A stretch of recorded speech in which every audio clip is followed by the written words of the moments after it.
So. Schauen wir mal.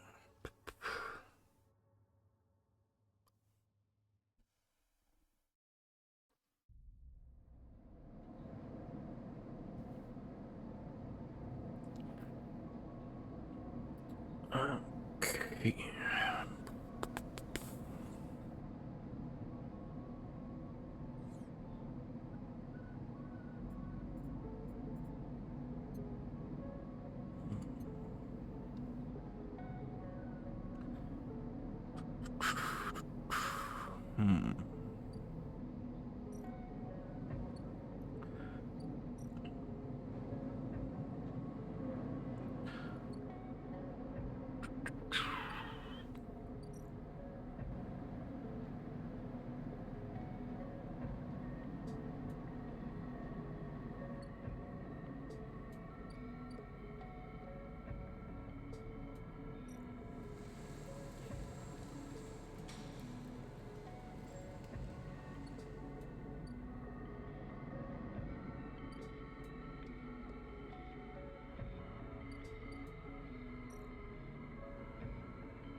Okay.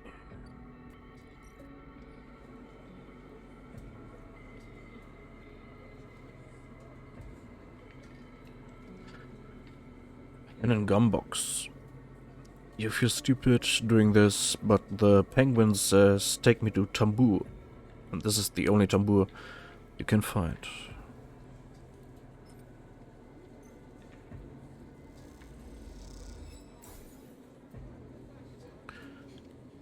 The waitress looks at you with suspicion as you hand over the box. Is this the right place? As you go to leave the tambour tea house, a hand falls on your shoulder. Hey! Sleeper! Fang hisses from behind you. How did you find me? Penguin. Penguin? What are you... He thinks for a second. Do you mean... He mimes throwing gum in his mouth. It wasn't meant for you specifically, but... He cringes. Look, it doesn't matter. Come, let's sit. Fang guides you down a set of stairs to one of the tambour's lower levels. The tea house is stacked with curved mezzanines, mezzanines, all connected by a central atrium.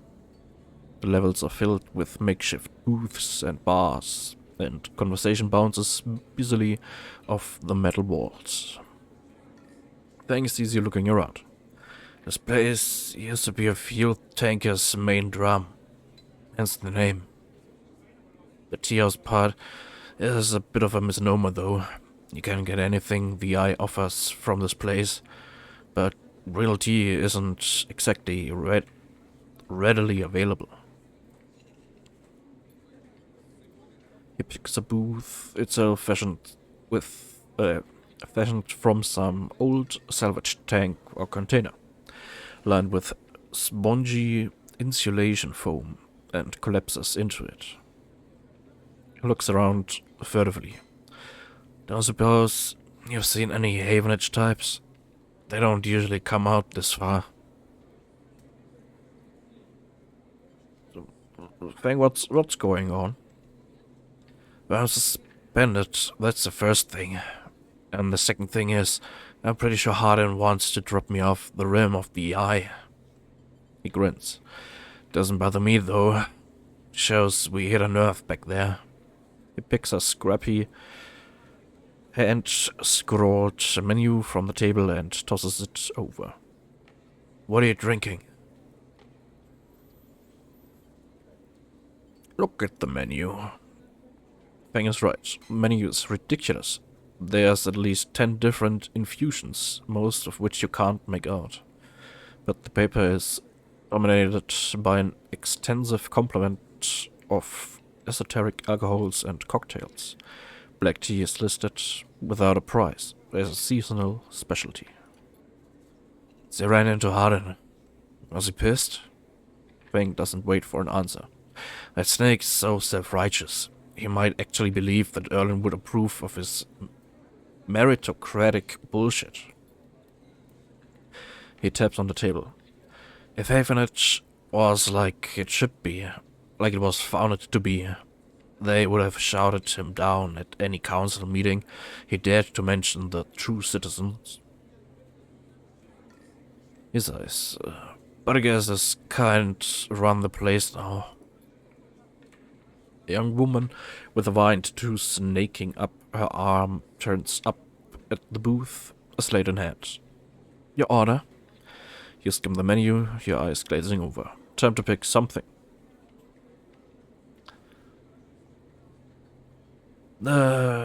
Kelp infusion. She nods and notes it. And you? She begins looking to Feng, but when she sees him, she suddenly stops. What the? Feng shrinks a little. You're supposed to be working. This is your shift. He grins sheepishly. Stay out of it. Look, Jenna, let's just say this is my break. My friend here has been through a lot. Jenna looks between the two of you. Nod. Feng also starts nodding. 2 minutes. 2 minutes, says Jenna, pointing at Feng. And only because I don't want to get dragged into whatever this is. She gestures at the table and walks off. What? Feng stretches out in the booth. You know how it is. We all have to eat. Plus, he leans in. This is the best place around here to find a person you might be looking for. Ooh. Remember that web of connections that Harden pinged the moment we confronted him? Those are his collaborators. And if we want to understand what a Solheim executive might be getting up to on the eye, those are the people we have to find. Feng is almost whispering now. There's a couple of them, I suspect, in the low end. And, well, almost everyone in the low end comes through this place at one time or another. He brings a modified slate out onto the table. I've set this up so that when anyone with a network signature I'm looking for comes into close proximity, it'll mark them. Once they are marked, we can break through their access protocols and get at the good stuff inside. We just have to find them first. Hence me moonlighting as a waiter. Suddenly a smile grows across his face. Wait, I have an idea. What? Look, I can't cover enough of the low end on my own, and so far I've had no matches in this place. With two of us, we can cover more ground. What am I getting into? Well, Fang has a hang-dog look. We need to get you out and about. We need to get you out and about in low end, in close proximity to as many people as residences as possible. And it turns out my friend Mingy needs some help with deliveries. As in Mingy Express? So you already know him. Perfect. Fang places a tiny receiver on the table. This connects to my slate and runs the same marking protocol if you get near any of our targets. So all you have to do is take some delivery shifts for old Mingy, and soon enough we'll have the place covered. Fang, don't give me that. You think I like working here, and I thought you could use the tips. He grins. We on this together, right? Right. Okay then. Fang slips his slate back under his clothes. Just head on up to Mingy Express, take a delivery shift, and we'll see what shakes up. You manage to find anyone and extract any data, bring it right down here to me. They have me on double shift, so I shouldn't be hard to find. Then walks past, carrying a tray of drinks. and sharply catches Fang's eye. I don't think she's bringing your drink. He stands. I think it's time we called this meeting to a close. You grab the receiver from the table and slip it into a pocket. See you soon, sleeper. Stay safe, Fang adds before turning and walking off towards the bar, whistling as he does.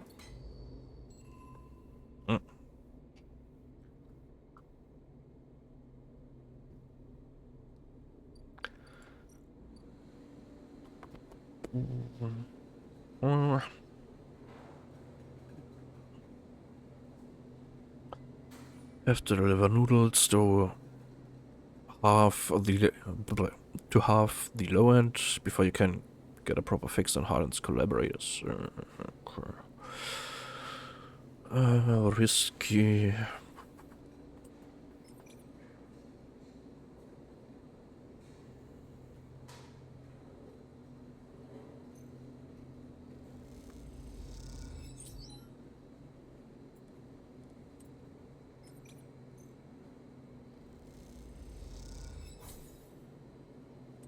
Nice.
Okay.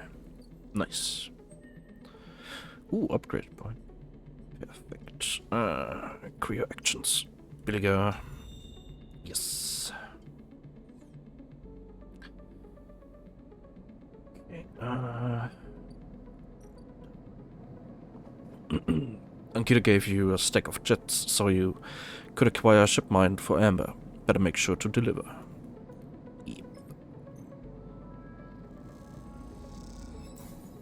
You drop the huge cylinder onto the mess room table. Ankita can't hide her excitement. Noch ein Upgrade Point.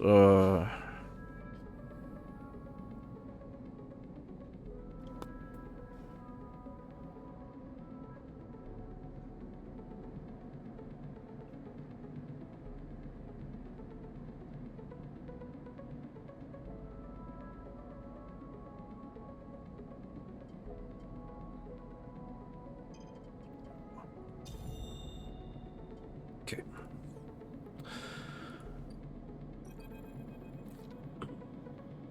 Drop the ship mine core onto the gallery table with an empathetic bang. Ankita spins around from where she's been poring over some documents on her slate.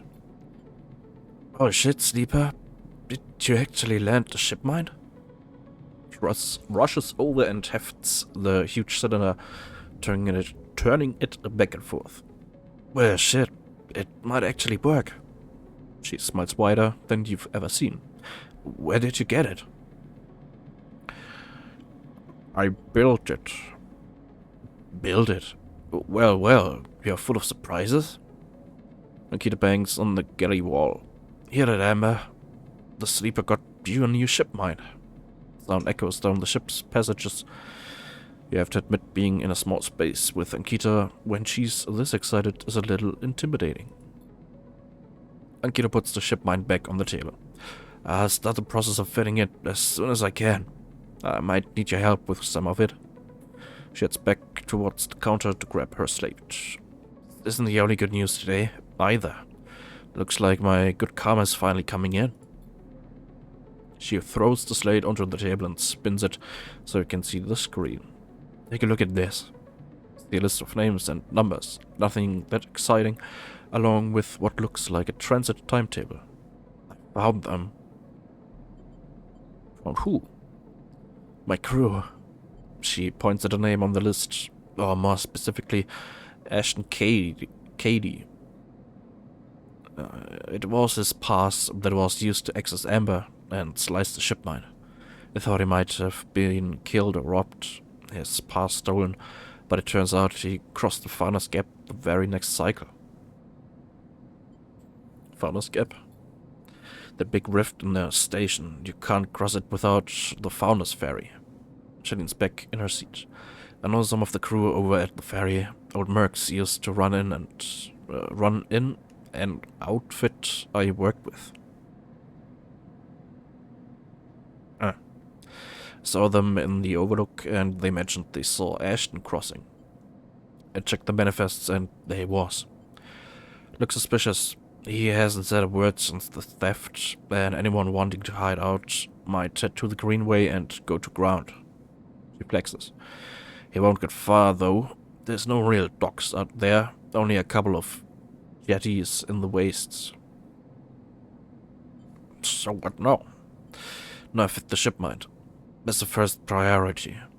She pauses. But maybe you could help me out. Sure, how? It's like this. I head over there, especially in Amber. He'll spot me a mile off and go underground. He'll find a way to slip the station, or he'll bury himself so deep in the wastes no one will ever find him. But you, Ashton doesn't know you. All I need is for you to go there and sniff around. Not at the commune, not the stacks. He will have gone to the edges, the margins, the wild places. That's what Ashton likes. You see him, you locate him. Ping me on this. She hands you a comm earpiece. Seeing as this is merc work, I'll be happy to give you merc pay. She shifts in her seat. The thing is, I haven't got much left. So how about I tell the boys who run the ferry to give you a discount? I know it's not much, but once I grab this coward, I'll pay up. 200 cryo, nothing less. What do you say? She meets your eye. Okay. She gives you a heavy whack on the shoulder. Good, I owe you. She lifts the ship mine up onto her shoulder with worrying ease. I'm going to get this fitted into Amber's core. You get any info, any sense of where Ashton is hiding, let me know. She goes to turn and then stops. And once again, Sleeper, thank you. I appreciate it. And Kita storms off into the guts of Amber with the ship mind leaving you in the galley. You glance around, a sudden nervous energy descending at what is to come. You never thought you'd get work as a mercenary. But then again, it seems the high is full of surprises.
freaking Ashton, and Kata seems to think Ashton is out here at the wild edge of the Greenway.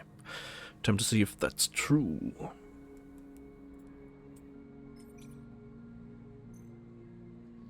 Look for tracks. You find evidence of a temporary camp set up by someone with military precision. Could this be Ashton's work? Okay.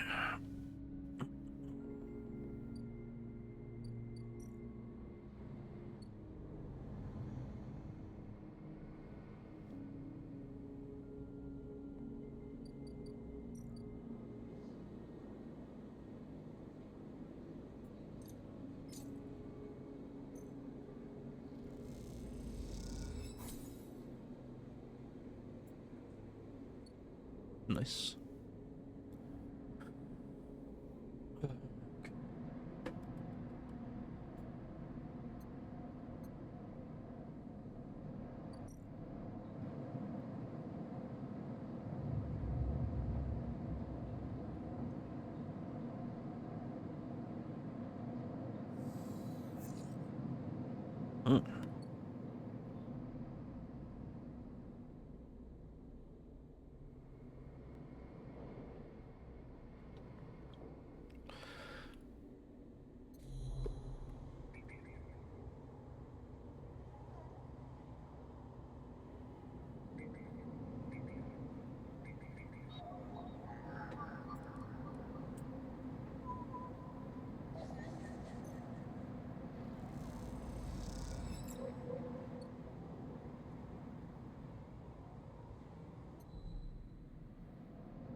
Schau mal bei New Event Ding.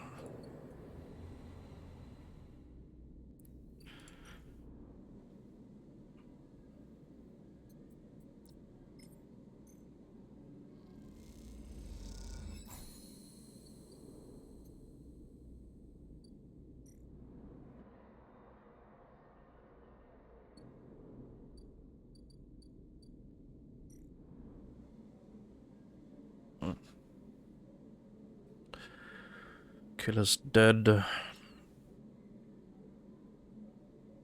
Slice hardware loop branches. Catch a killer oder Killer is dead. Oh, okay. Da das schwerer zu bekommen ist, nehme ich mal an, dass es besserer Weg ist.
Okay. Sleeper, you see Feng coming up the corridor as you step out of Miggy's. The kelp noodle smell still clinging to your clothes. He comes up fast and stops close, looking around suspiciously. I don't live long. Take these. Feng palms you a couple of those metal thumbnail-sized drives. Ripper worms. My slate has been busy, buzzing like crazy. It seems your delivery shifts have turned up our two targets. He squeezes your shoulder. I knew you could do it. Now we nail those snakes. I'm ready. Good to hear it. He smiles. Harden's boys are all connected by some kind of closed network. You break the access protocols on both of them, you should be able to gain the location of the nearest network ports. Slot the ripper worms in those ports, one each, and they'll feed me anything and everything stored on Harden's shadow network. He smiles. Can't wait to see what juicy plans they have in there. You hear a scuff of boots as a group comes up the corridor, likely on the way to place an order with Mingy. You turn for a second, and when you look back, Feng is already halfway down the corridor in the opposite direction. He raises a hand in farewell and is gone. You run your fingers over the tiny ripper worm drives in your pocket and smile to yourself as you wonder how mad Jenna will be at Feng for this little excursion. Time to slot some worms. Yeah.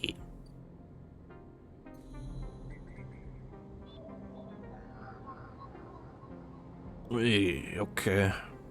Security protocols on this agent are serious stuff. What are Harden's collaborators up to?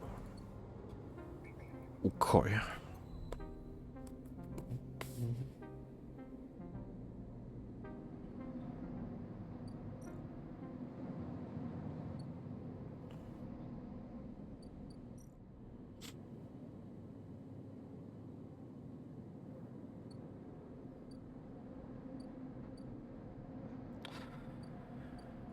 Okay.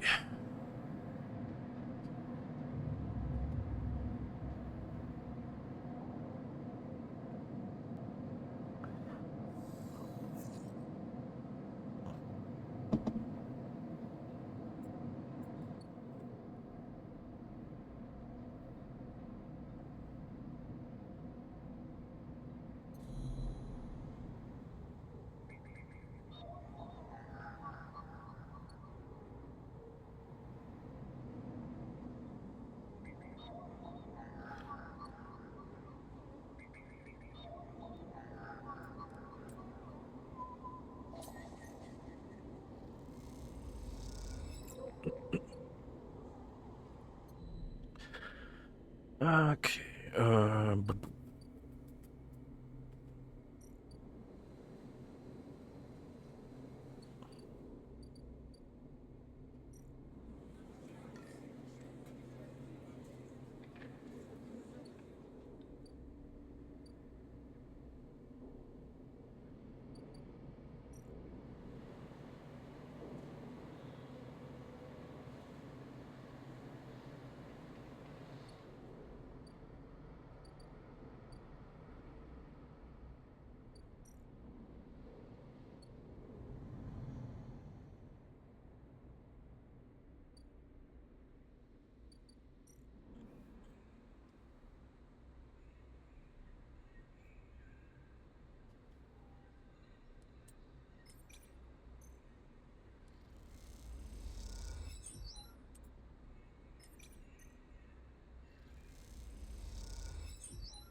nice.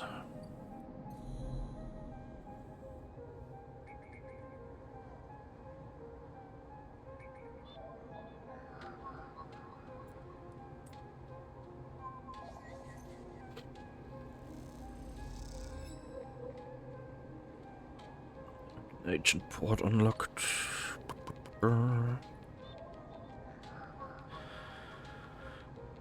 Slotting the Ripper Worm means a whole load of data and on Harden's activities for Feng.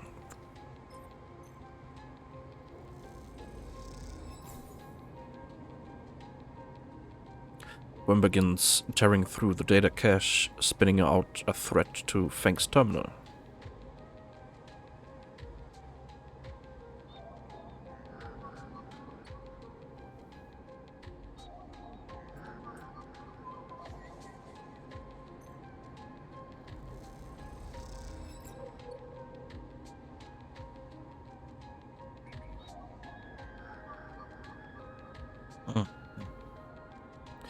You remember the guy who lived here, he didn't tip. Time for him to see the consequences.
Bliss.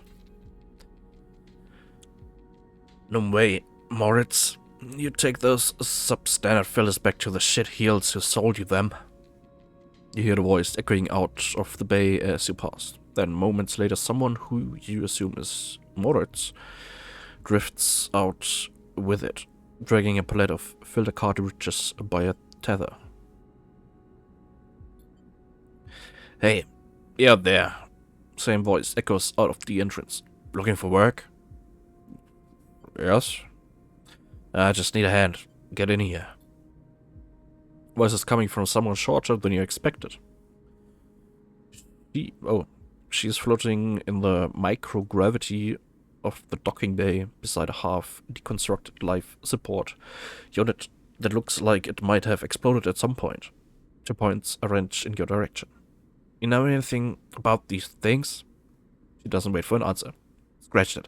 Just help me with the casing. Okay. Alright then. She deftly moves around the unit, making space for you beside the central seam in the dented case.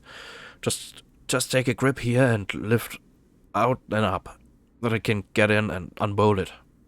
She whacks the unit with the wrench. Her thing is twisted to shit. You dig your fingers under the casing and lift it away, the metal squealing from the force. She puts her hands under, spinning the wrench to slip out the bolts, catching them in her other hand when they spiral free. All good. The casing lifts off, revealing the ornate piping of the unit's interior. She whistles at the mess of ducts and filters. By the way, everyone calls me Bliss. She pats you on the shoulder, offering little in the way of an explanation. Is this your bay? It is for now, yeah. Whether I like it or not. She looks at you like that should mean something. Bliss starts pushing and pulling at the duct work, looking for fractured pipes. We haggle for contracts, but the good ones get snapped up quick by the bigger bays. So here I am trying to get this M2 unit running again for one of the freelance tugs. Small-time stuff. Hold this. She rips out a ripped pipe and hands it to you like a freshly caught fish. We turn stuff around fast and neat, and maybe we get a chance at landing something bigger. Something starts hissing in the unit, and Bliss quietens it with a precise whack. But to be honest with you, the way things are going, I can already see the other crews licking their lips, ready to take this place over. She looks up at you. I'm almost out of luck. Offer to help. I appreciate it. Let me finish before you jump, though. She keeps working, twisting aside pipes with care. There we are. Bliss pulls her hand from deep inside the unit, and out it comes, clutching a lumpen cube, scorched black. This thing must have overloaded and popped half of itself out the side. You both duck down to the side of the unit and spot the exit wound, its edges fringed with more scorch marks. Grab me a replacement converter from the racks, will you? Head to the rack. You kick off from the unit and drift over to the wall racks, where a catalog of parts sit secured in clamps. Color tape and scrawled notes flutter across the wall. A complex organizational system of Bliss's own design, or just a big mess. You try to pick out the right part. What will the replacement converter?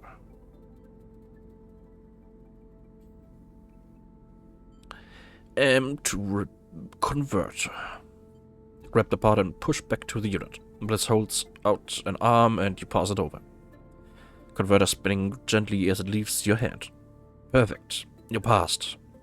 She straightens up from the unit. That is, if you want to work here. Bliss rubs her hands clean, looking down at her palms. Truth is, I need a hand here. My partner skipped out on me and left me with a whole mess. You seem like you might at least be better at spotting a clean air filter than Moritz. I'd be happy to. Wait. She frowns at Rex. That's not all of it. My old business partner, they rinsed the place, emptied the accounts. To bid for jobs, we need to put down deposits, bring in parts, pay tuck fees. For that, she looks nervous, embarrassed. We need chits.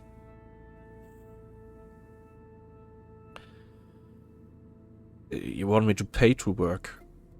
Come on, it's not like that. We're partners. Straight split. Bliss settles herself against the unit and looks off into the distance. I guess I look pretty stupid. Here I am asking any random passerby to be my business partner. No offense. She manages to smile. I get it. Thanks. She meets your eye. I appreciate it. Bliss goes back to work on the unit. Look, it's no pressure. You find the money on your... you find the money or you find someone who has. Or you just forget the whole thing. Up to you. She gestures for you to help her refit the casing and you both slot it back into place. I think I'm good to wrap this one up for now. But if you are into it, come back and we can bid on a new contract. Something to get our teeth into. Something that pays. She gives you a serious look. You can trust me. I don't say this stuff lightly.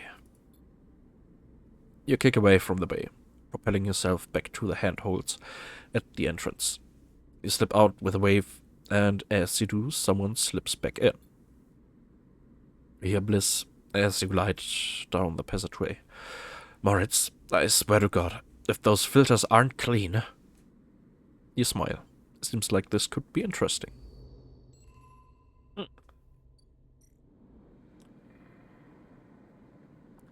80. Mit Rabatt 80. Weil...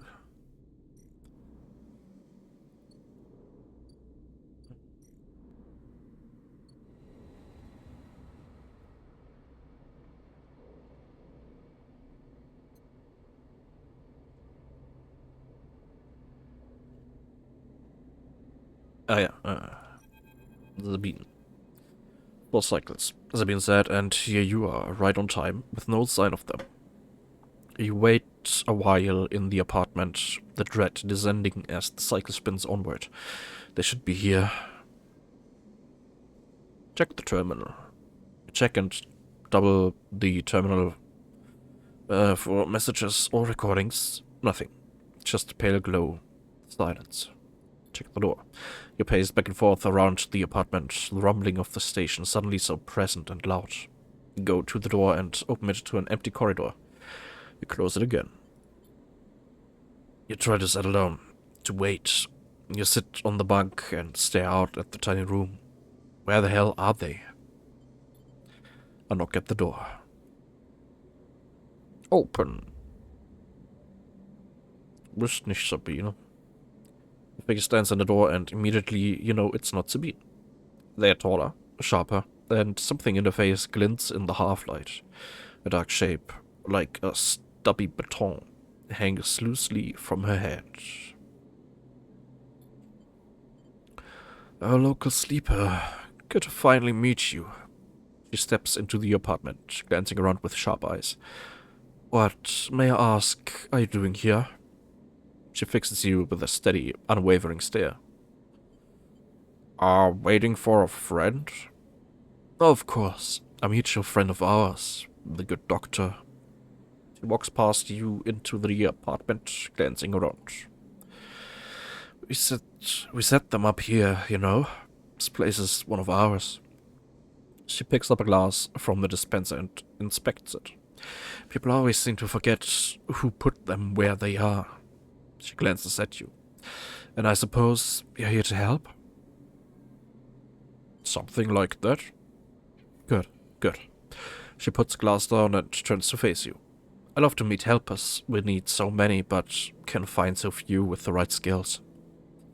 She spins the baton in her fingers by her side, her eyes not leaving yours.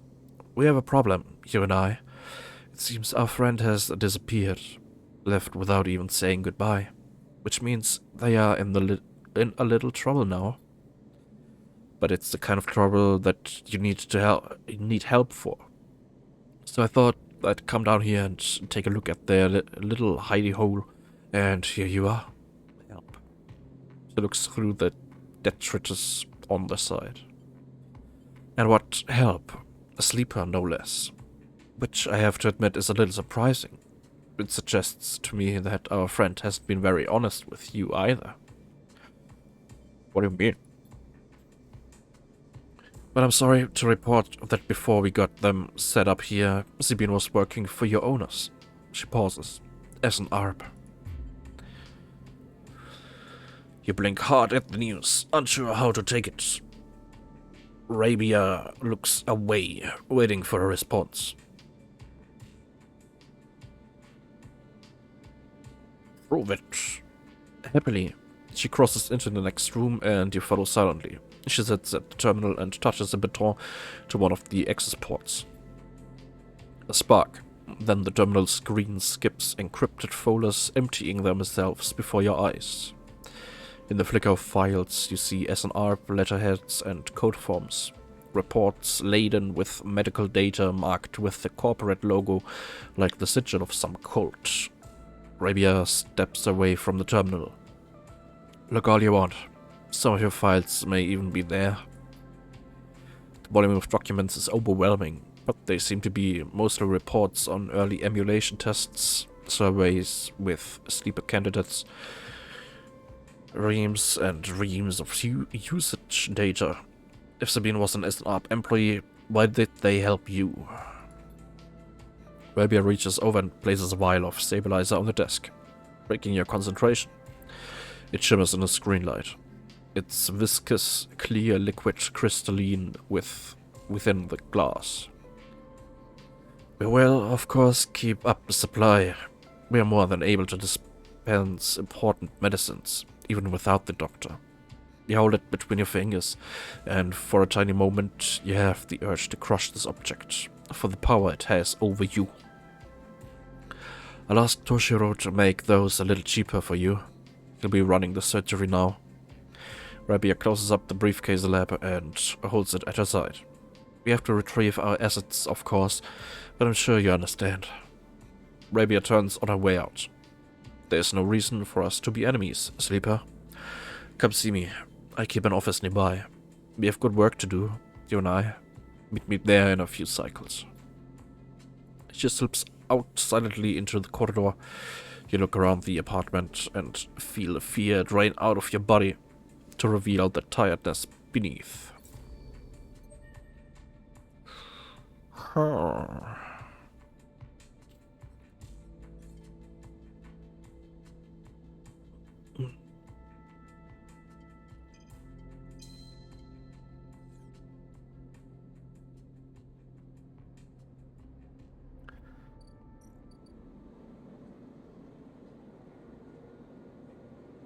»64 nur noch für den Stabilizer. Nice. Toshirio now runs a dispensary out of the block. He eyes you as you approach. There's no sign of Sabine. Okay.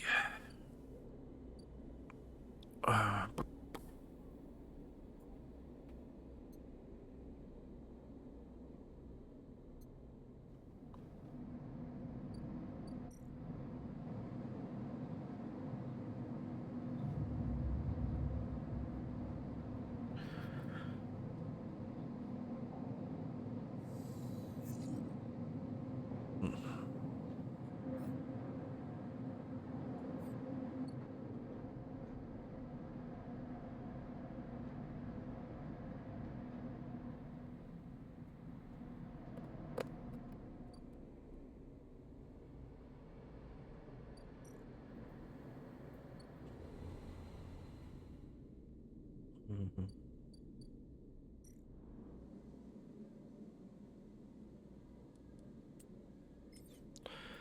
Let's see. With access to the branches you could redirect, you bend one of the branches like a hazel twig, aligning the flow away from the mainframe and into another branch. Ooh.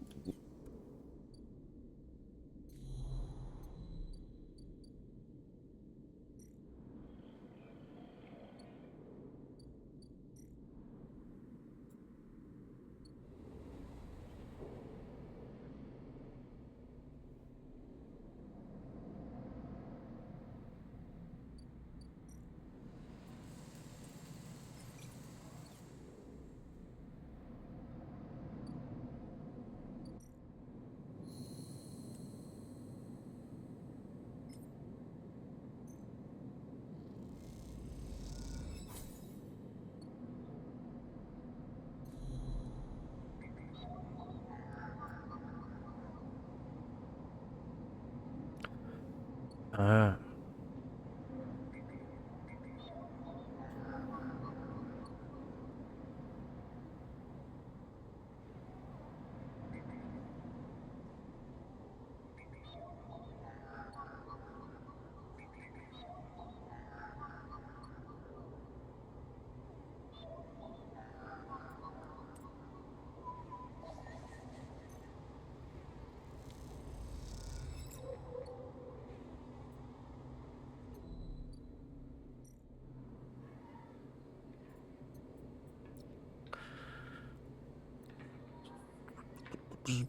Stories about yet again brutal, but I want the truth. A vial of stabilizer should provide the motivation.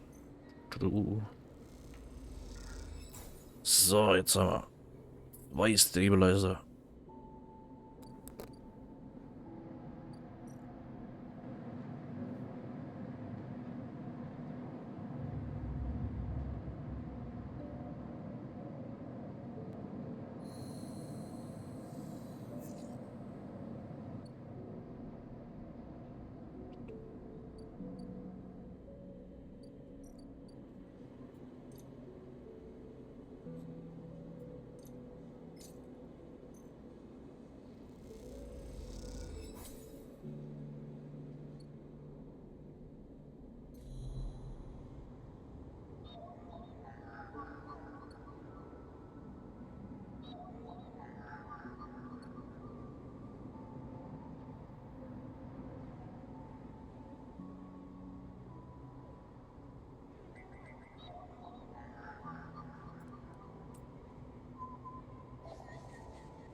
As you walk into the tambour, you quickly spot Feng arguing with Jenna. Approach. You come up behind Feng and he turns and notices you. Jenna stops mid-tirade as you arrive. She turns to you. You again? You here to vouch for this layabout? I am. She laughs. Well, and what are you two up to? Feng winks at you and interjects. It's like I told you, Jenna. I'm helping them out, getting them settled, sorting their life out. They are a sleeper. You know what? You know what that means. Jenna softens. She looks a little embarrassed. Of course I know. She stops to think. Look, Feng, I get it. You're trying to help, but if you want to keep this job, you're going to be a bit more reliable. You're going to need to be. Hey. Feng nods solemnly. Won't happen again, Jenna, I promise. She looks suspiciously between the two of you. Okay then. She turns to you. And look, I didn't mean to. Just be cool, alright? She turns and walks back to the bar. Well, didn't know you'd stand up for me, sleeper. Feng claps you on the back. I appreciate the solidarity. He takes out his slate, pulsing with a pale light. Now let's take a look at what you're really here for. Slate is a wearing mess of code streams, coming direct from the ripperworms as they dig through the agent's data and spin it into threads for the slate to pick up. Anything good? Feng scrolls the display with a finger. A lot of junk. A lot of dull as hell message threads. A lot of tedious data caches, but Feng's eyes flash.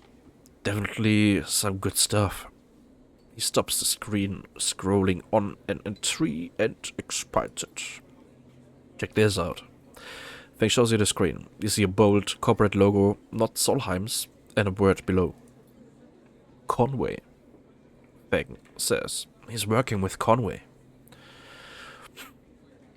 Conway Extractions, right? Feng nods. He's been speaking with them personally. Got a whole chain of messages here, but it's mostly encrypted or redacted. He rubs his head. Damn it. This is juicy, but we can't nail him with it. He scrolled some more. Wait. What's this? A wasteland reclamation facility? Right here on the eye? He glances at you. What's the bet this place is tucked into the wastes? Conveyor set up here? I'm guessing so. Got themselves set up in the wastes. Back before the collapse, people would have got there by going down the connected spoke from the hub. But the spoke's broken now, so the only way is... Meine Fresse.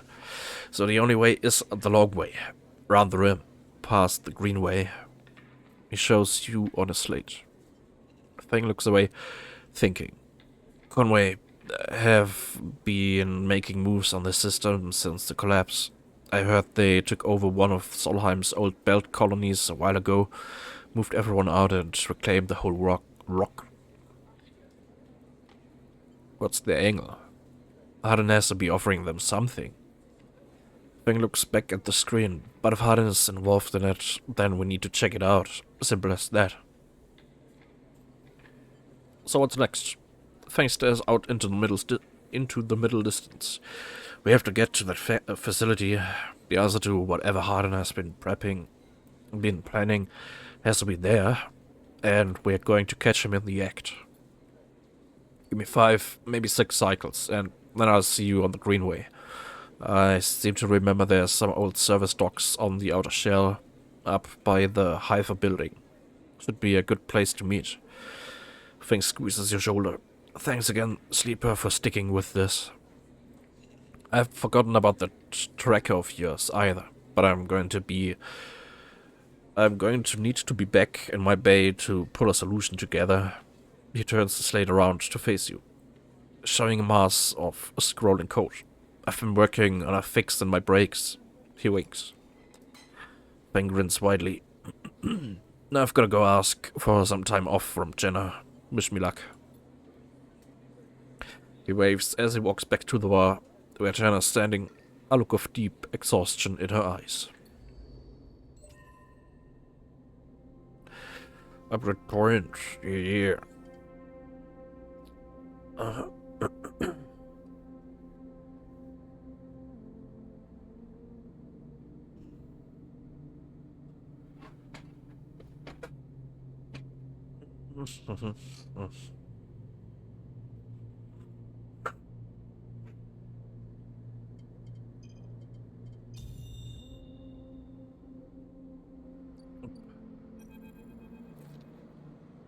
As you approach the address, Rabia gave you a heavy hand, falls on his shoulder.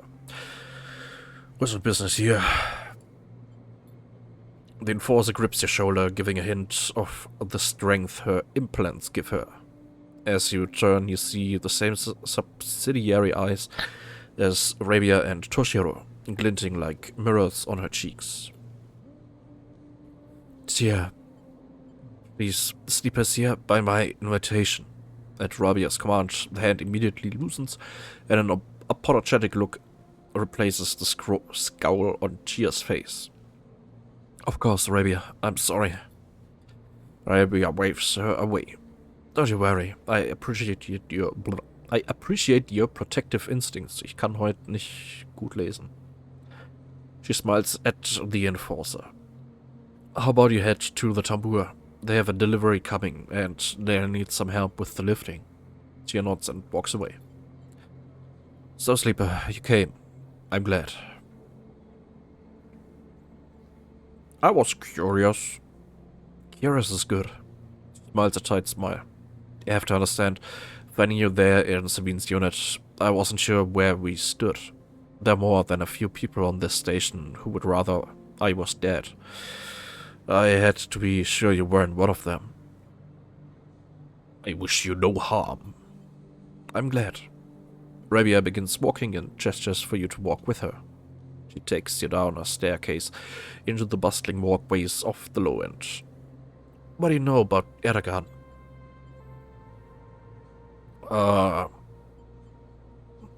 You run the low end.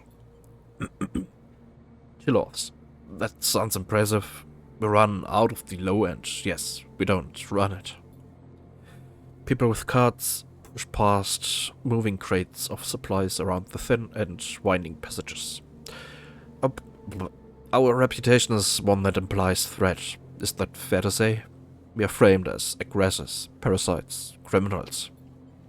She gestures around at the people in the passageway. But when was the last time you saw a lawmaker on the eye? A policeman? Who makes the laws here?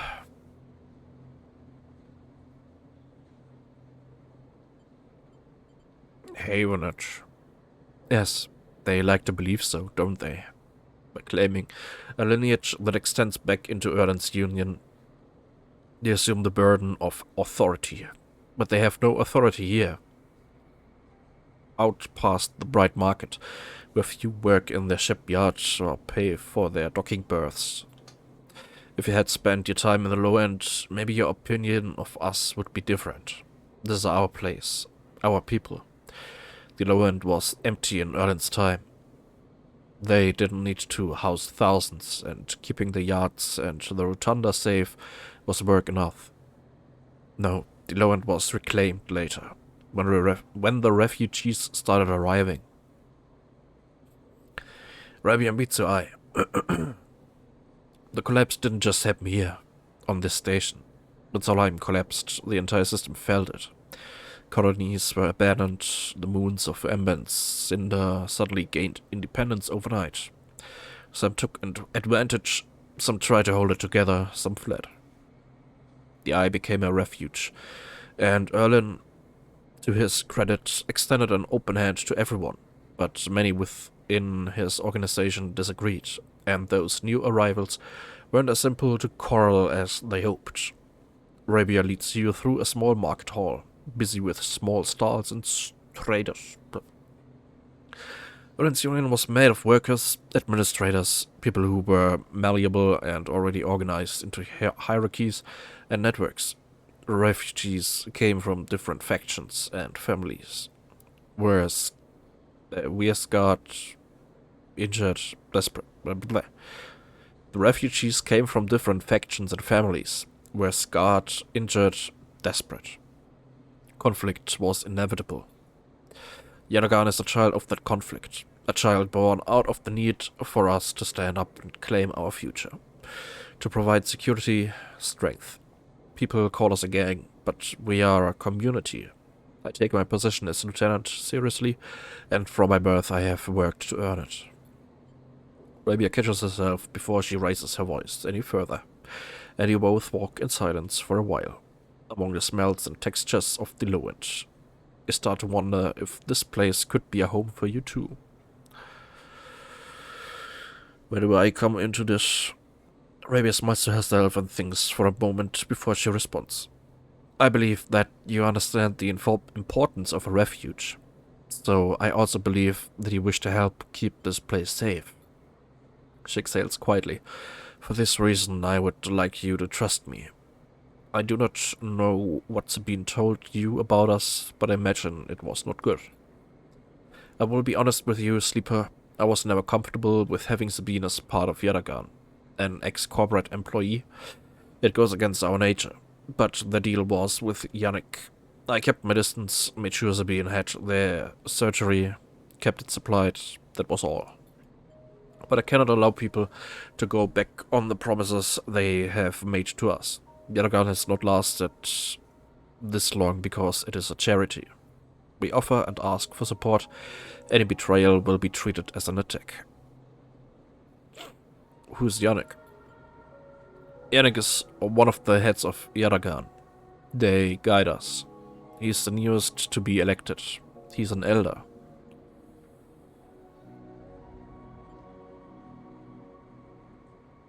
Has been found something. Please, I don't want to hear their accusations. They only wanted to escape their debt. They would have said anything. But where are they now, to stand behind the claims? I will find them. As will we. You realize that Rabia has led you in a loop, and together you both come back up a staircase to the walkway where you met. You're free to go, Sleeper. I've said what I wished to say. She looks out through the windows of the walkway. I would protect this place with my life, as it has protected me. I want to make that clear. She turns back. However, if you two wish to come under its protection, I can help you. Return here if you wish, and there will be tasks for you to complete. You will be able to see Yadagan, to see the low end, with your own eyes, not as others frame us. As for Sabine, she pauses to consider her words. I will not ask you to betray them, but if they contact you again, consider their motivations carefully. With that, Rabia leaves, slipping back into her office, while you stare out at the countless units, each a home, each with a story that make up the low end.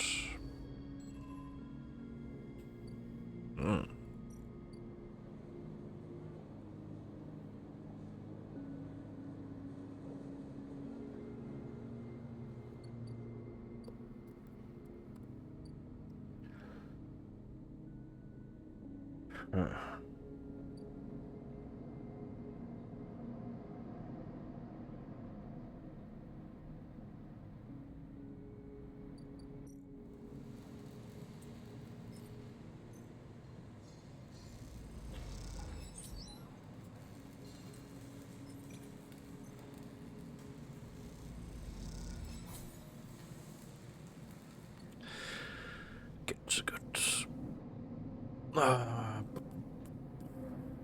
Jo, mach mal. Mal Pause. Hey.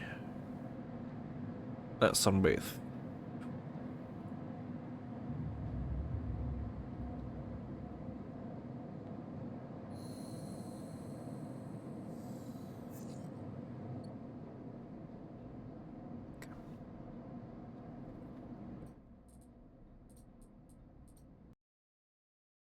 Ja, okay. Ja. Äh, Sehr viel